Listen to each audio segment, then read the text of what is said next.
Aquarius, and welcome to your Samhain reading with Chrysalis Invictus. And if you're not familiar with Samhain, it sits on the Wheel of the Year, the Celtic Wheel of the Year, around October 29th to November 1st. And it's a time for exploring the spirit realm, for connection to our ancestors, and for celebrating death as a necessary part of the natural cycle of life. So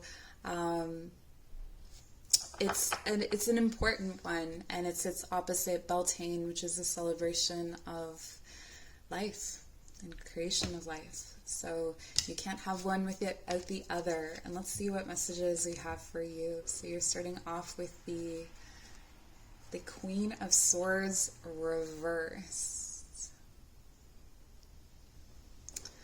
I'm hearing karma is a bitch. Karma is a bitch. So this has been, or you have been through some trials, Aquarius. You may have had to face some interesting truths about yourself. I see very clearly that shadow behind her that's following her. And I feel like this blood is almost like trying to stab the shadow, just to be like, stop haunting me, stop trying to come at me, you know, like, leave me alone. Envious gluttony. Aquarius. You've got some interesting, powerful energy this year. There's a take no prisoners vibe to all of this. Like, you are going to grow and learn and get through the gunk, whether it kills you. Like, that's the feeling I'm getting. Like, very...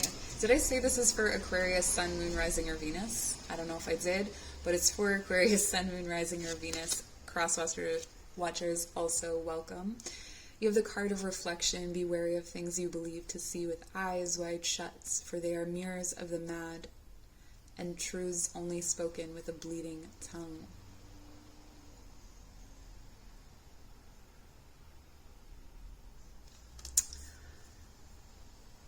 Someone is revealing themselves to you this year. A viper in the hen house.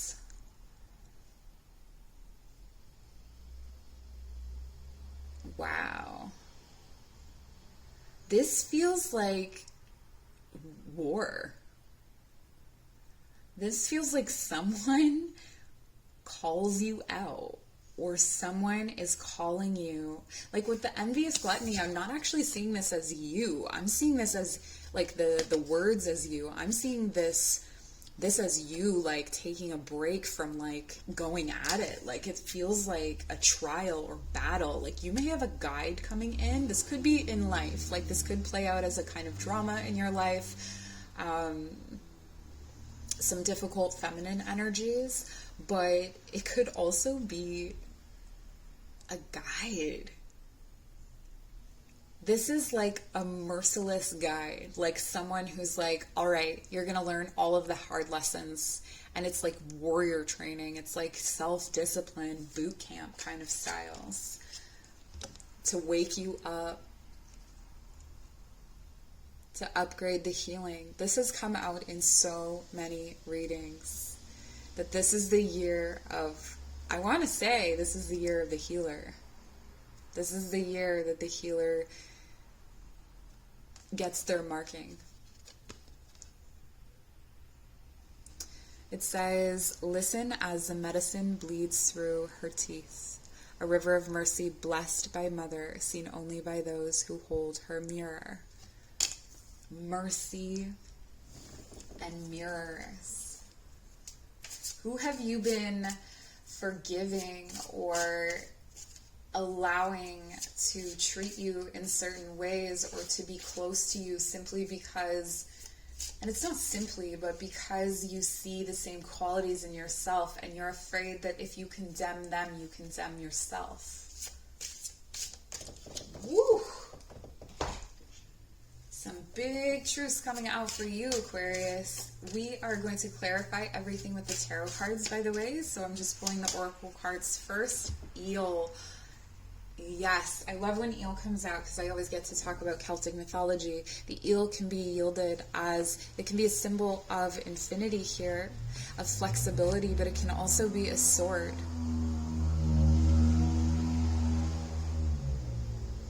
Who has broken their oath? This may also be someone who breaks their own oath or code, or this could be the theme for you, like if you have been breaking your own oath or code, like relating to willpower and that sort of thing, where it's like being very stern. The Queen of Swords reversed is not a forgiving energy. Relentless. So either you are going at yourself in a relentless way for healing and for reflection, or there's some kind of energy or entity around you that's doing that. I'm getting a bunch of different things. And then we have Sylvia Plath, the dark.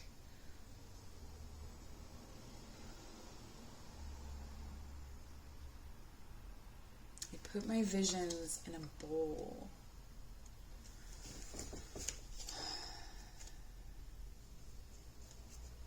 Them whole.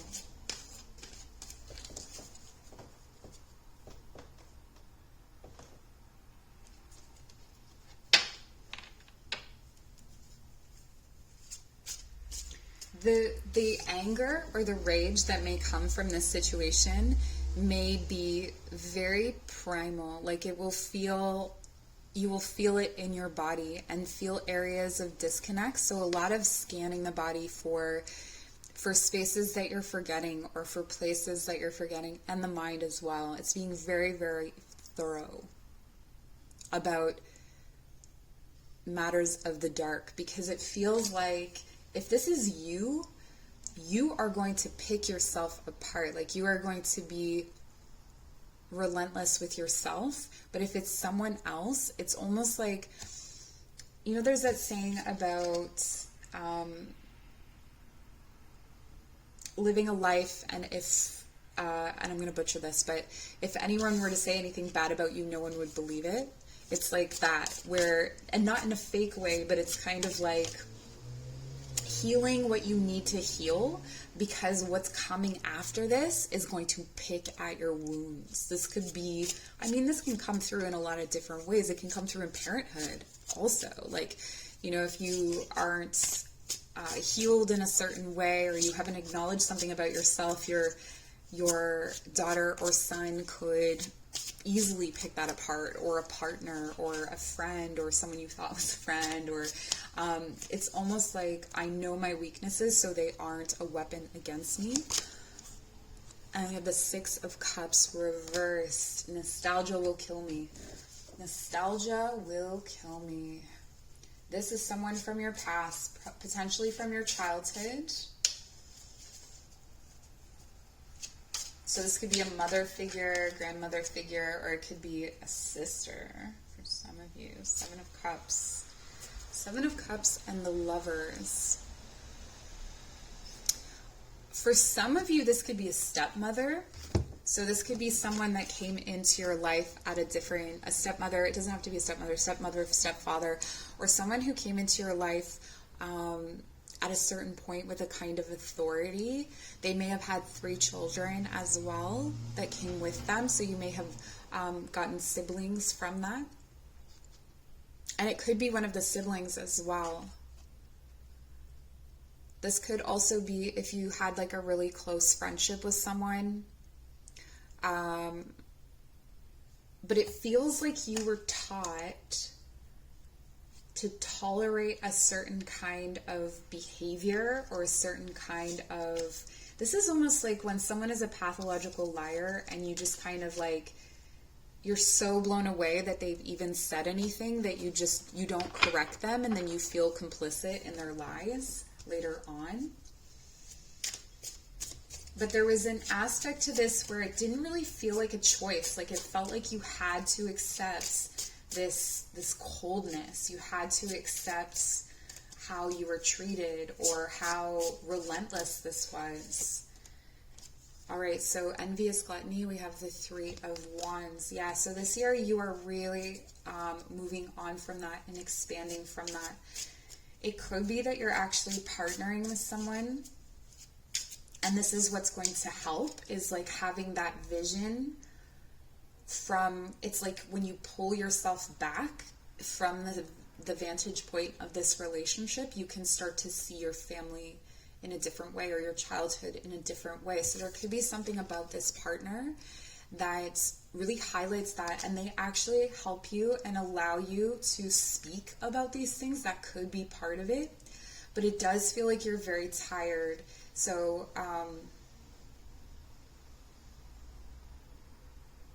it feels like you're really tired, and it feels like this energy is relentless. Like it's not letting up. I've said that so many times. Relentless shadows.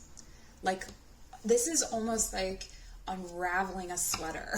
Like you know that something isn't great, and then you start digging into it, or something makes you dig into it, and then it just won't quit. It just keeps unraveling. It's like maybe you have repressed memories that start coming forward, and just be careful with that. And if you need help, like definitely work with a professional.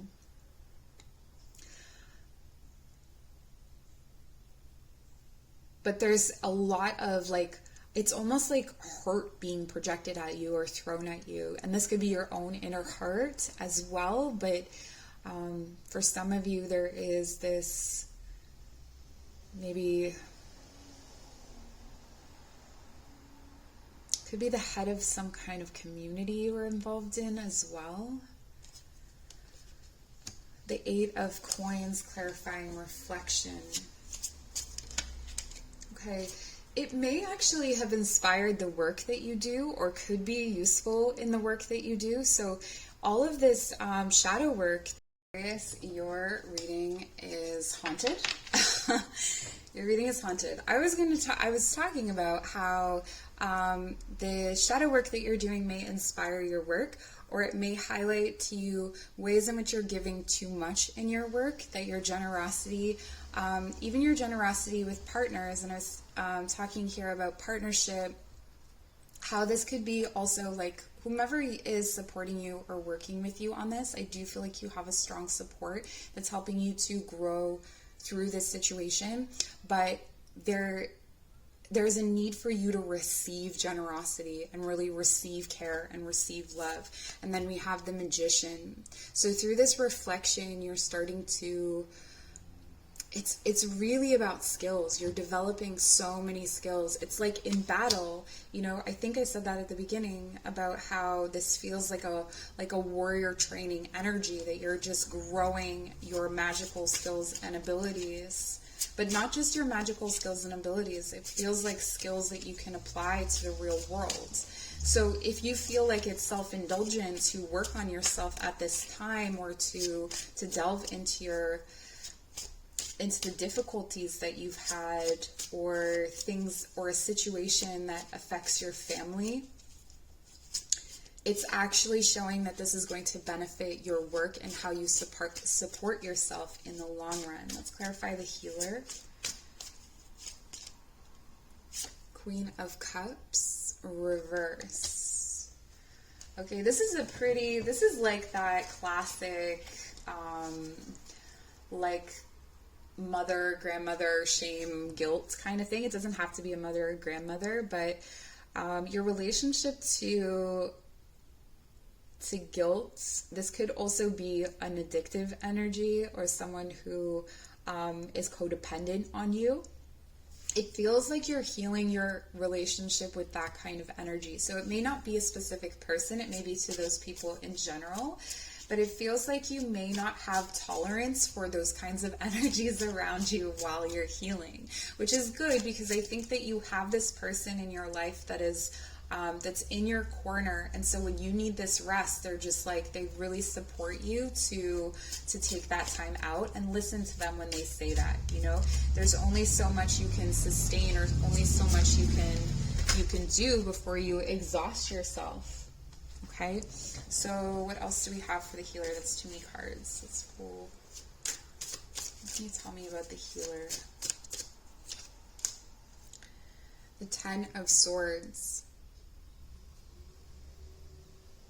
This is the end of a cycle of mental anguish and pain. The Ten of Swords is actually usually my favorite card. I like to pull it for myself because it means that this is rock bottom. Nothing gets more rock bottom than this. But I feel like what's happening here is there could be someone in your life, this could be you, but there could be someone in your life that continuously hits rock bottom. Like it's their go-to, or they have a lot of crises, or they have addictions or something that lead them to that place. And it feels like you're no longer making space and nurturing those things, or taking them on as your own problems. So that's going to free up some energy to heal others, or to heal those who can actually receive healing. And this is where and I'm about to move to the eel. This is where the eel comes in with that flexibility, but as well the sword, right? That like, my compassion is not my weakness. My compassion is something that makes me strong. And the Four of Coins reverse, letting go of something that is part of your foundation, letting go of something that you've been holding onto, or something that has been possessive of you. So it could be this main energy that we've been talking about, but it also feels like, because it's clarifying the eel, it's letting go of the idea that you are one way or another. So one of the ways that this guilt can operate and keep you from healing is that it convinces you that you are either too soft or too hard, right? And it will use whatever it needs to get what it wants. We have the Chariot reverse.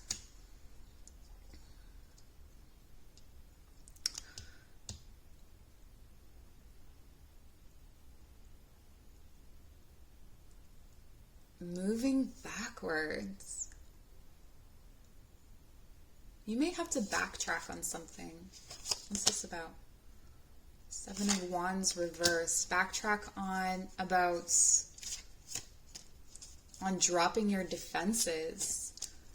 Interesting. So this could be a situation that you thought you had healed, or a situation that you thought you were safe in. But it's almost like, okay, what I'm seeing is that you see something, or you hear something that reveals someone's true nature to you. And this is someone that you had dropped your defenses with.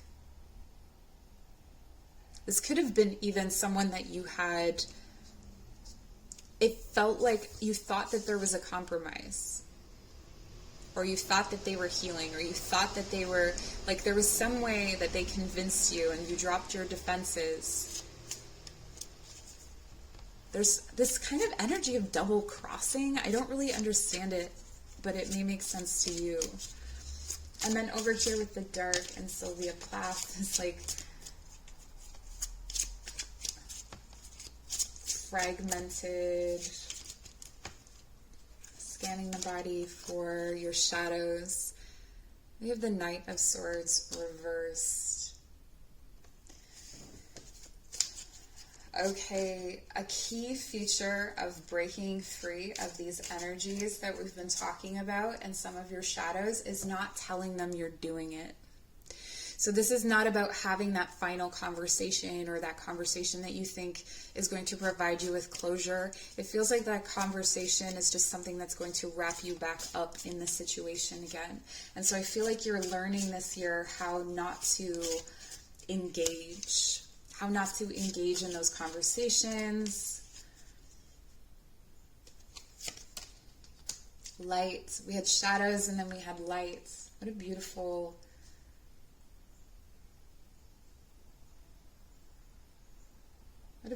day. So in those times when you're like not giving into those things, it's going to feel like triumph. It's going to feel so nice. It's going to feel so much more comfortable in your own skin, in your own life. 10 of Cups. So you may be free to start your own family or to start your own traditions, or this is just bringing a lot of happiness, this process. It's from darkness to light through